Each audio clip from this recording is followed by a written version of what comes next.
উত্তরবঙ্গের বন্যার পর কেটে গেছে একটা মাস।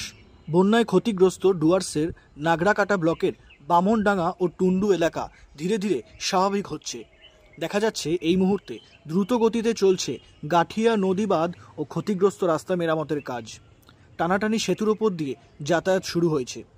অনেকেই স্বাভাবিক ছন্দে ফিরে কাজে যোগদান করেছেন, তবে এখনও ঘরবাড়ি হারিয়ে রীতিমতো দিশেহারা অনেকেই। প্রশাসনের পক্ষ থেকে ত্রাণ শিবির খোলা হয়েছে, সেখানে খাওয়া দাওয়া রাত্রিবাস করছেন বন্যায় ঘরবাড়ি হারানো মানুষেরা। ইতিমধ্যে রাজ্য সরকার ঘোষণা করেছে যাদের ঘরবাড়ি বন্যায় ভেঙে গেছে, ক্ষতিগ্রস্ত হয়েছে, তারা 1,20,000 টাকা করে পাবেন।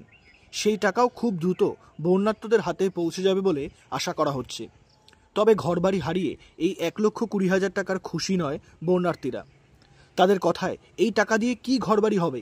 একটি পরিবারে 3-4 জন মানুষ থাকলে তারা কোথায় থাকবে, কোথায় রান্না করবে, কোথায় গরু ছাগল রাখবে? এই টাকা দিয়ে তো একটি ঘরও হবে না।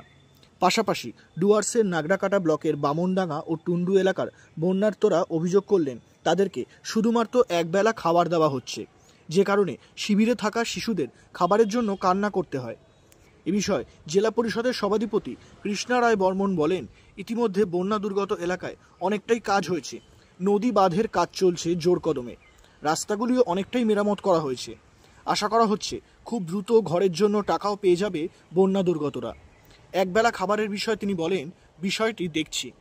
অন্যদিকে মুখ্যমন্ত্রী যখন এই এলাকায় এসেছিলেন তখন কমলা খাতুন মুখ্যমন্ত্রীকে বেশ কিছু দাবি করে জানিয়েছিলেন।